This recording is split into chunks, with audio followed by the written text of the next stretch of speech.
Hello everyone, আসসালামু আলাইকুম। আজ আমি আপনাদের সাথে পিঠার একটা রেসিপি শেয়ার করব। যদিও পিঠা রেসিপি খুব একটা শেয়ার করা হয় না। আজকে পিঠাটা হলো বরিশালে এটাকে বলে রসকজা পিঠা।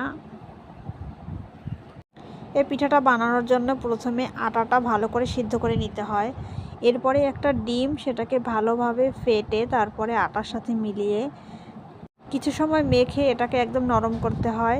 নরম করার পরে গোল গোল করে দলা বানিয়ে তারপরে এটাকে বিভিন্ন শেপে কাটা যায়। আজকের এখানে আমি গোল আর লম্বা দুইটা শেপই কেটেছিলাম, কারণ খুব বেশি একটা ঝামেলা করতে ইচ্ছা করে না সেজন্য।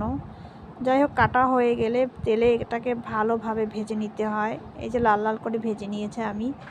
আর এরপরে সর্বশেষে দুধটাকে ভালো করে গরম করে ঠান্ডা করে নিতে হবে। ঠান্ডা হয়ে গেলে সে পর্যায়ে পিঠাগুলো আস্তে আস্তে করে দিয়ে দিতে হবে। 3 থেকে 4 ঘন্টা পরে খেলে এটা খুব ভালো লাগে, কারণ একদম নরম হয়ে যায়। পিঠাটা আমার বানানো কমপ্লিট। কেমন হয়েছে জানাবেন। ধন্যবাদ সকলকে।